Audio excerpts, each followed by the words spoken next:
Planet Economic and Tax. Halo guys, kembali lagi dengan kami Neko Neko. Terima kasih teman-teman yang sebelumnya di video perkenalan dengan jargon kami tadi itu. Kami menjanjikan akan menghadirkan bintang tamu dan di sini sudah ada bintang tamu kami, Nona Manis dari Bajawa.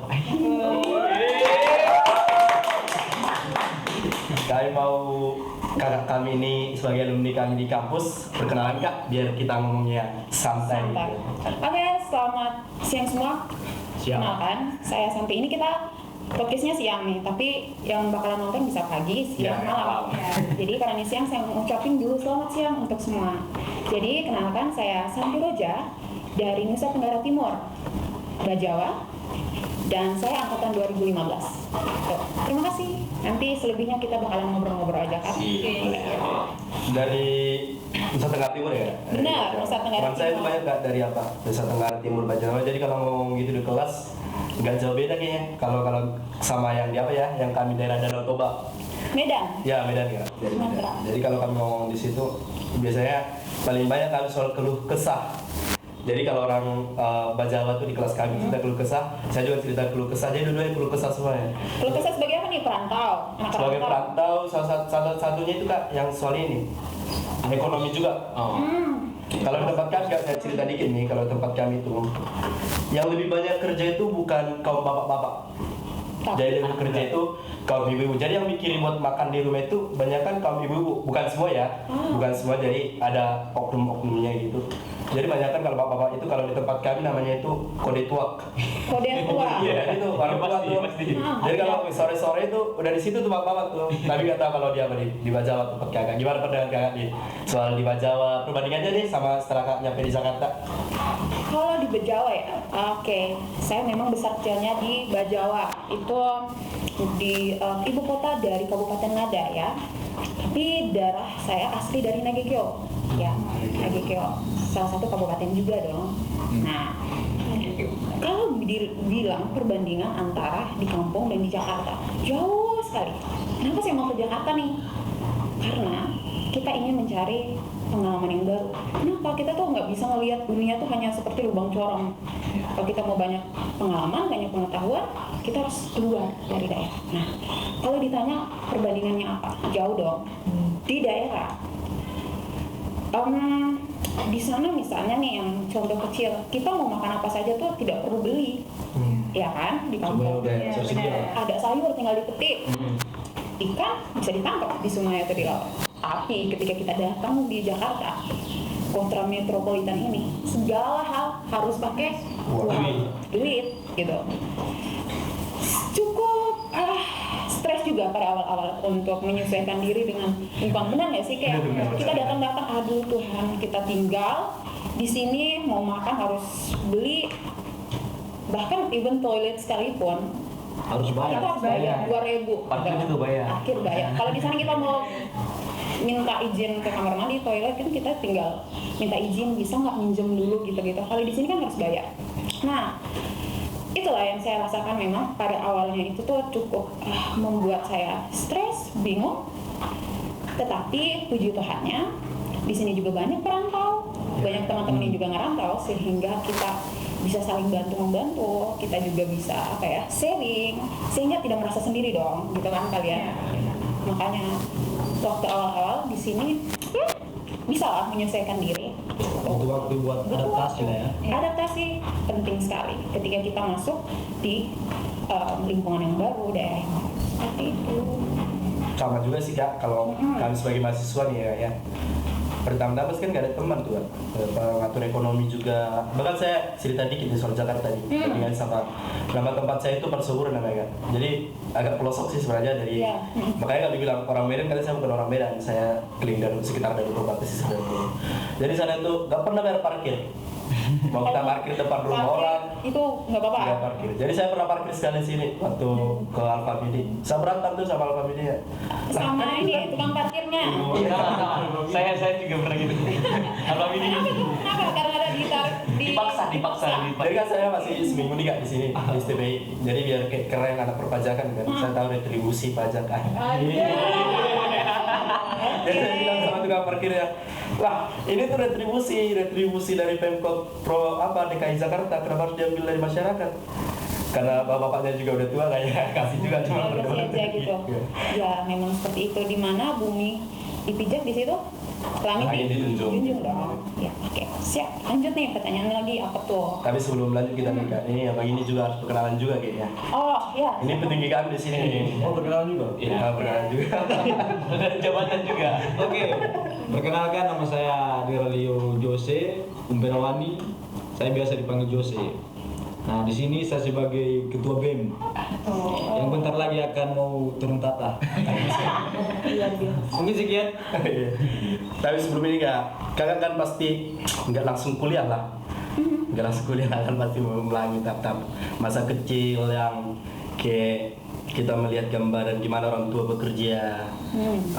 Saya ingin dengar juga Kak dari kakak juga kan dengan cerita masa kecil. Tapi sebelum itu pasti semua juga punya pengalaman kan Kak masa Iya, kecil. pastinya. Dan juga dengar nih biar bisa bandingin sama kita semua yang ngomong di sini kan Kak. Ini kita Sebagai kita sama-sama belajar di STPI, kakak pernah belajar di sini. Kayak supaya semakin mendalami kenapa saya harus rajin kuliah sih di STPI gitu. Jadi kamu mau mengetahui ini tentang apa nih, masa sekolah saya? Atau bagaimana? Boleh masa sekolah kan ketika SD mungkin kalau saya sendiri jujur saya ini kalau tempat saya nih kalau soal alat-alat pendidikan itu kurang banget. Oke, fasilitas pendidikan. Fasilitas pendidikan kurang banget. Tapi semenjak di sini Jakarta saya sudah mendapatkannya. Jadi itu mungkin alasan saya menjadi bersyukur untuk kuliah di sini kan. Oke. Good question. Jadi ini, saya bersekolah itu mulai dari ini saya ceritain secara gamblang aja ya. Mulai dari SD. Saya SD-nya itu tuh di Bajawa. Nah, itu jarak dari rumah ke SD itu kurang lebih 2 kilo yang akan saya tempuh pulang balik itu jalan kaki karena dulu itu belum ada kendaraan, belum banyak. Yang punya kendaraan, orang tua saya pun punya kendaraan tapi tidak diantar karena kita tuh satu kompleks, kalau mau ke sekolah pasti jalan. Ya, Gitu. Sama kan? Ya, yang di kampung sama kan? Nah itu butuh effort, tapi kita nggak ngerasa gimana ya? Keberatan. Beban karena itu udah biasa banget tuh, Iya. udah biasa nih lihat nih kakak-kakak kelas yang ke sekolah juga tuh jalan kaki, bahkan ke sekolah itu kita nenteng sama jerigen air. Iya. Ini sangat nyata sekali. Itu buat ke sekolah. Itu buat ke sekolah ya. Kalau bilang susah air, benar sekali kita susah air. Nah, benar. Atau kita bisa mikul sama apa nih? Sabit buat ngebersihin di rumput di sekolah. Nah itu ada beberapa pengalaman yang sangat-sangat saya ingat kalau mau dibandingkan dengan anak-anak di zaman sekarang. Jarang banget yang mempunyai pengalaman seperti saya dulu, atau mungkin kalian pernah merasakan ini. Ya. Tapi bahkan di sekolah pun kita dididik dengan keras. Nah itulah yang sebenarnya menurut saya yang membuat karakter saya seperti ini. Karena memang kita dididik dengan cukup keras. Terbentuknya dari sana. Terbentuknya dari guru-guru dulu. Kita nggak pernah ngadu sama orang tua ketika kita dikerasin di sekolah. Benar, karena kita ngadu bakalan dimarahin lagi. Itu SD. Dan SMP saya masuk di sekolah ini, sekolah swasta Santa Ursula di ND. Nah disitulah sebenarnya ada fondasi. Saya sangat bersyukur juga kenapa orang tua saya mau saya masuk di sekolah swasta ini. Nah makanya saya bilang, dimanapun kita berada, kalau fondasinya sudah kuat, kalian akan mudah untuk beradaptasi. Nah, saya sangat bersyukur waktu itu karena di Santa Ursula ND ini kita tuh benar-benar di pressure untuk gimana sih caranya kamu tuh belajar. Gitu. Dia tuh dididik sama suster-suster di situ. Nah, disiplin belajar, disiplin dalam segala hal karena kita tinggalnya di asrama. Oke. Disitulah saya juga saya tahu caranya belajar, caranya manajemen waktu. Itulah yang makanya saya bilang fondasinya kita kuatnya mulai dari situ dulu nih. Itu fondasi. Kita disiplin waktu, makanya dalam kegiatan sehari-hari benar-benar diatur oleh waktu. Setelah lulus dari SMP Ursula, saya masuk di sekolah negeri. Namanya SMA Negeri 1 Bajawa. Nah, Balik lagi ke Jawa. saya balik lagi ke Jawa, meskipun pada saat itu banyak nih guru-guru, bahkan kepala sekolah waktu itu yang di SMP menyarankan saya untuk masuk ke salah satu SMA swasta yang cukup famous juga di ND. Nah, kalau kamu nanti di situ kamu bakalan lebih inilah itulah. Maksud saya mungkin mereka berpikir dengan kemampuan waktu itu intelektual saya, mungkin waktu itu saya cukup pintar ya pada saat itu.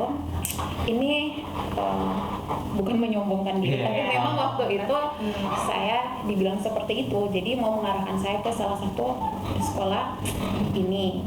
Tetapi karena saya merasa saya sudah cukup nih, saya percaya dengan diri saya bahwa dimanapun kita berada, ketika kita udah ngerti bagaimana manajemen waktu, kita nggak akan gagal dimanapun. Dan benar, saya kembali lagi ke SMA negeri.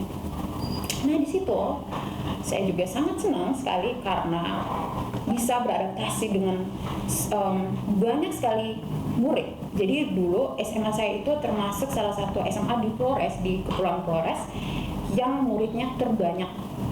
Jadi kita ada sekolah siang, ada sekolah pagi ya. Kita ada yang masuk pagi, ada yang masuk siang, dibagi dua kelompok. Iya, saking banyaknya. Dan di SMA ini juga saya mendapat banyak sekali pengalaman yang luar biasa. Ya, saya tidak bisa gambarkan dengan kata-kata bagaimana saya sangat bersyukur juga masuk di SMA saya ini.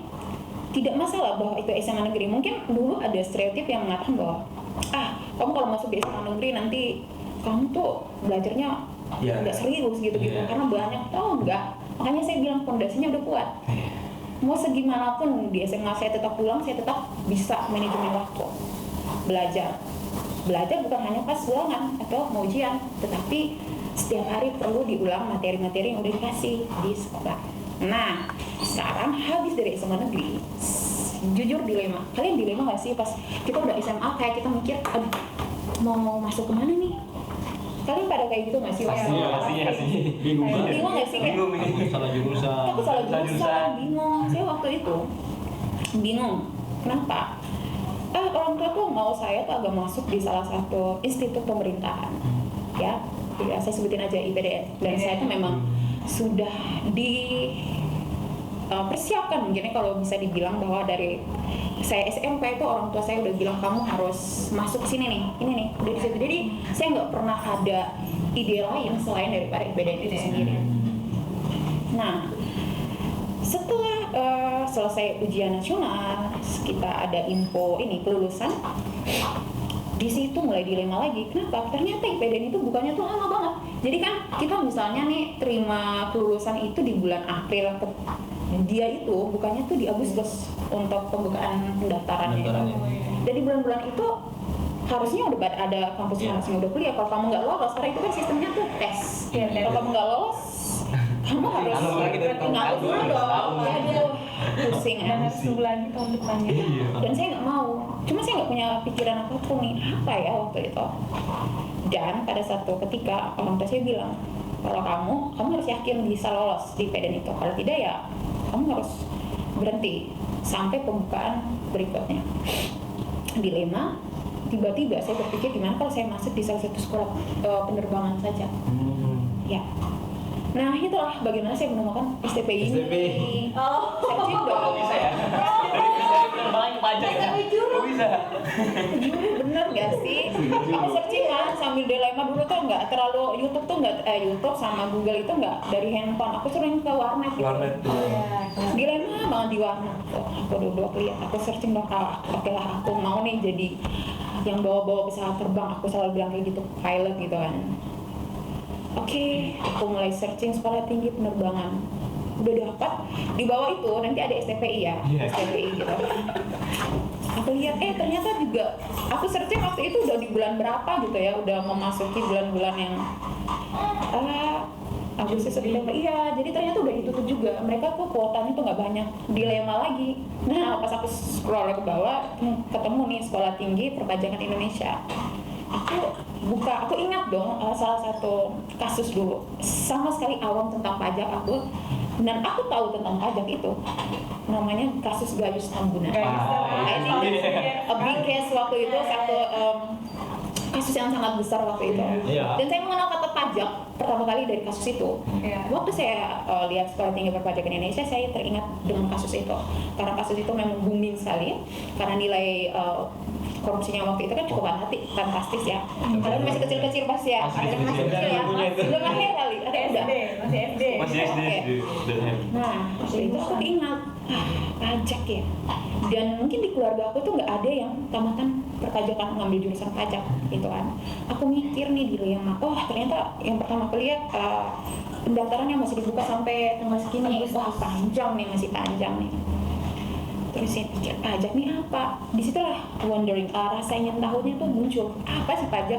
Lagian di keluarga besar saya itu nggak ada nih orang-orang yang ngambil di jurusan-jurusan ini gitu.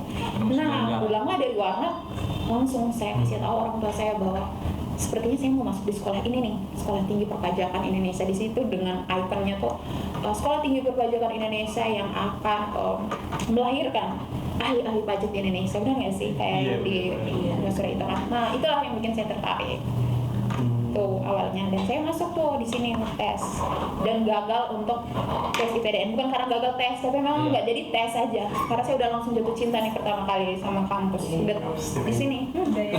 Tapi itu Kak, maksudnya Sekolah Tinggi Penerbangan sama STP itu kan dua bidang yang berbeda begitu. Iya benar. Terus kakek ini kan kalau dari tadi saya lihat tuh tertarik ke kedinasan. Iya PD, benar itu ya. dipersiap orang tua saya, lebih karena orang tua saya itu mereka sangat ingin saya untuk masuk di sekolah pemerintahan. Mungkin karena background saya dari dulu itulah yang saya bilang tadi, aktif berkegiatan, aktif di organisasi, dulu OSIS dari kecil, dari SMP SMA itu sangat aktif di berbagai kegiatan. Mungkin dari situ orang tua melihat saya, oh ini nih ada bakat nih untuk masuk di dunia yang bersifat pemerintahan atau yang hal-hal yang berkaitan dengan kepemimpinan seperti itu.